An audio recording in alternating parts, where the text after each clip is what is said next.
नमस्कार, घटना चक्र में आपका बहुत बहुत स्वागत है। मैं हूं अंसर। हम आपको सीधे राज्यसभा लिए चलेंगे क्योंकि तेलंगाना पर जो है बिल पास हो रहा है और काफी हंगामा भी इस बीच में जो है देखा जा रहा है। आइए सीधे आपको लिए चलते हैं। What do you want to say?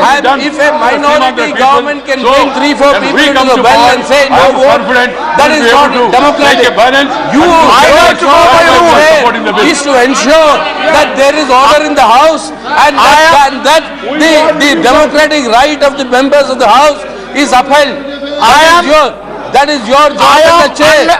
So far I tried my best. I am unable to take to the seat. You are also not able. You cannot blame me. Sir,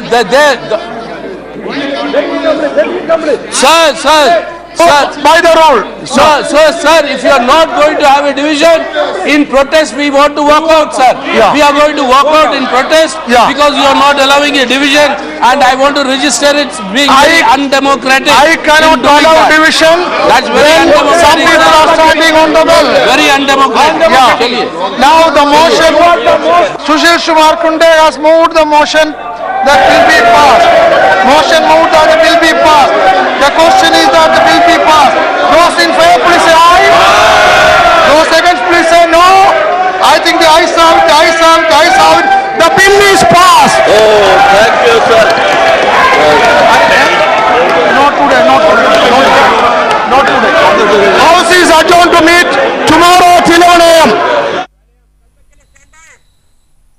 तो बिल पास हो गया। तेलंगाना का जो bill है, एक लंबे समय से इस पर गतिरोध बना हुआ था और यूपीए सरकार इस बिल को पास कराना चाहती थी। आखिर सरकार अपने इस मकसद में कामयाब हुई है, लेकिन क्या कुछ इसके असरात पड़ेंगे? क्या आने वाले समय में देश में कई और जगहों से भी अलग राज्य के बनाए जाने की मांग उठ सकती है? उस पर क्या कुछ इसका असर पड़ेगा, हम समझने की कोशिश करेंगे। हमारे साथ इस वक्त 4 खास मेहमान मौजूद हैं। अबनी रॉय जी हैं, पूर्व सांसद हैं, वरिष्ठ नेता हैं आरएसपी के, हम उनका बहुत बहुत स्वागत करते हैं। हमारे साथ दूसरे मेहमान डॉक्टर शकीलुज़्ज़मान अंसारी साहब हैं, ओबीसी आयोग के सदस्य हैं, हम उनका भी बहुत बहुत स्वागत करते हैं। हमारे साथ 2 वरिष्ठ पत्रकार अवधेश कुमार जी और भूपेंद्र कुमार जी हैं, हम उनसे भी जो है तमाम पहलुओं को समझने की कोशिश करेंगे।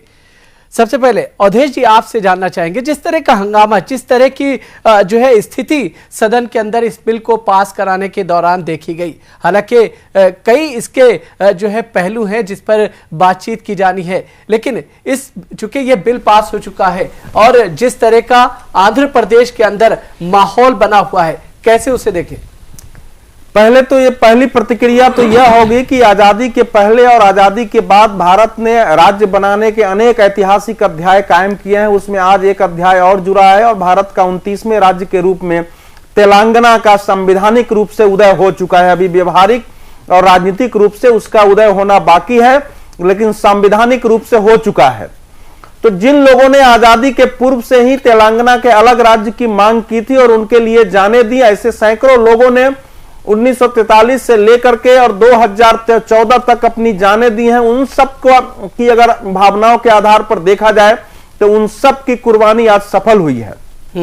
इसलिए उनके लिए, जो तेलंगाना के लिए संघर्ष कर रहे थे, उनके लिए उत्साह और खुशी का दिन है। लेकिन जो दूसरा पक्ष आपने प्रश्न किया है कि जिस ढंग से तेलंगाना राज्य के निर्माण के पहले तेलंगाना और सीमांध्र के बीच जितना तनाव खड़ा हुआ है और दोनों ओर के एक ही पार्टी के, भले वो किसी पार्टी के हों, सांसदों, विधायकों, नेताओं, कार्यकर्ताओं के बीच जानी दुश्मनी की स्थिति बनी है, वो अत्यंत ही भयानक संकेत है भारत के लिए। क्योंकि वहां आगे क्या होगा कहना मुश्किल है। एक ओर तेलंगाना के क्षेत्र में खुशियां मनाई जा रही है तो दूसरी ओर जो है हिंसा जो है, कहीं बसें जलाई जा रही है, कहीं सड़कें उखाड़ी जा रही हैं, सरकारी भवनों पर तोड़फोड़ हो रहे हैं, बिल्कुल बंद और राइट की स्थिति है। तो यह साबित करता है कि हमारे देश की जो सरकार है उसने भी और विपक्षी पार्टी ने, दोनों को भी जितनी जिम्मेवारी से इसमें भूमिका निभानी चाहिए थी, राज्य के बंटवारे के पूर्व जो जिनकी मांग है, उनकी जो इनके विरोध में है, उनको, उन दोनों के बीच जो मेल मिलाप की पहल होनी चाहिए थी कि मिलजुल के बंटवारा हो, दोनों की मांगों पर शांतिपूर्वक विचार हो। न तो सरकार ने उसकी ठोस पहल की और विपक्ष ने तो कुछ किया ही नहीं, केवल आवाज उठाई है। तो ये हमारे नेताओं का बहुत बड़ा फेल्योर है। लेकिन मैं चौथी बात ये कहूंगा कि कांग्रेस पार्टी ने 2004 में तेलंगाना राष्ट्र समिति को जिस दिन अपनी सरकार में शामिल किया बहुमत के लिए, और उसके साथ वचनबद्धता की कि मैं इस राज्य का निर्माण करूंगा, उस दिन से लेकर के और आज तक इतनी फंस चुकी थी कि वो चाह करके बाहर निकलने की स्थिति में नहीं थी। लेकिन कांग्रेस अगर नेहरू के उस बात को याद रखती कि आखिर इतने डिमांड के बावजूद, स्टेट रीऑर्गेनाइजेशन कमीशन, राज्य पुनर्गठन आयोग की अनुशंसा के बावजूद उन्होंने तेलंगाना क्यों नहीं बनाया, तो शायद कांग्रेस जो है अपने रवैये पर पुनर्विचार करती, आज स्थिति दूसरी होती। बिल्कुल। अपने दादा हमारे साथ हैं। दादा, आपसे समझना चाहेंगे, आखिर सबसे पहले आपकी जो है प्रतिक्रिया, पहली जो प्रतिक्रिया है वो क्या कुछ है, किस तरह की है? देखिए, पहले पत्रिका अवधेश जी ने बताया सभी, जहां तक आज़ादी के बाद से, आज़ादी के पहले जब आज़ादी मिली तो हमारे देश में, बार बार ये कह रहा हूँ कि हमारे देश को टुकड़ा करके बनाया। उसके बाद हमने देश को बार बार टुकड़ा करने की कोशिश की। भलाई ये घटना जो है, तेलंगाना की घटना, इसकी मांग जो है बहुत पहले से थी, लेकिन पहले से होने के बावजूद इतनी साल बीत गई, इसके अंदर इनको कोई सुधार नहीं किया गया। ऐसी समय पर इसको किया गया कि जिस टाइम भारत में बहुत सी छोटी छोटी राज्य की और छोटी छोटी इसकी भी मांगे आ रही है, जिसके लिए आगे जाके बहुत ही कीमत हमें चुकानी पड़ेगी। दूसरी बात है कि इसमें सत्ताधारी जो है, खास करके अगर पास कराने के लिए अगर कोई होगा तो सबसे ज्यादा सरकार पक्ष की जो मेंबर हैं, सांसदों हैं, वो ज्यादा उतर पड़े। और आंध्रा की जो सरकार थी कांग्रेस की, उन्होंने भी अभी त्याग पत्र देके चले गए। तो मतलब जो है कांग्रेस, दोनों ही कांग्रेस है, सत्ता में जो है यहाँ अधिकांश कांग्रेस की है, मनमोहन जी कांग्रेस के, सोनिया जी भी कांग्रेस की हैं, और उधर जो है तो इनकी अंदर जो ये बात को लेके अगर थोड़ा सा पहले ही इनको समझा देते हैं ये ऐसा है, ऐसा है, मेरे ख्याल उसमें कोई काम सत्ताधारी पार्टी खास करके कांग्रेस की नहीं है। वो नहीं कर सकी, या किया नहीं है। ये हंगामा के लिए जो है, और जिस ढंग से ये बिल पास हुई, ये प्रक्रिया को लेके भी हमें थोड़ा सोचना चाहिए कि भाई ऐसा आगे ऐसी घटना अगर घटेगी तो हमारे देश की जो लोकतंत्र, हम बार बार कहते हैं कि दुनिया में सबसे बड़ी लोकतंत्र है, तो वो लोकतंत्र की जिस ढंग से इनको पास किया गया, खास करके लोकसभा में, राज्यसभा में तो थोड़ा बहस हुई, थोड़ा अमेंडमेंट आया, फिर जो भी है ले ली, लेकिन सरकार पक्ष और विपक्ष के जो है, मेन विपक्ष जो है, इन दोनों के अंदर अंडरस्टैंडिंग हो गई थी, और अंडरस्टैंडिंग के कारण इसको पास कराया गया, और पास भी हो गया। लोकसभा में भी हुआ, राज्यसभा में भी आज हो गए। लेकिन जिस ढंग से लोकसभा में इसको पास कराया गया, ये शायद लोकतंत्र के लिए एक बहुत ही अच्छा शगुन नहीं कहा जा सकता है। ठीक है शकील साहब, किस तरह से इसे देखा जाए? इस पूरे जो कुछ भी हुआ, कई तरह की चीजें यहाँ पर हुई हैं, प्रक्रिया को लेकर के सवाल उठे हैं, संसद के जो वकार का मसला है उसको लेकर के, उसकी गरिमा को लेकर के जो है सवाल उठे, सिर्फ इस बिल को पास कराने के लिए। देखिए, वो सब चीज़ें अपनी जगह हैं, लेकिन पार्लियामेंट को अपना काम जो है वो तो करना ही है। अभी चर्चा कर रहे थे देश के, मतलब आज़ादी के पहले, तो आज़ादी के पहले तो भारत 556 या कितने 60 इस तरह के हिस्सों में बटा हुआ था। उसके बाद उसको एक जा करने के बाद अब राज्यों का पुनर्गठन होना था। ये तेलंगाना का जो मसला है बहुत पुराना है, जैसे अवधेश भाई ने अभी कहा, किन्हीं कारणों से अगर वो दबा रहा तो वक्त की ज़रूरत थी, उसको पूरा और पहले होना चाहिए था, अभी कर दिया गया, वो ठीक है।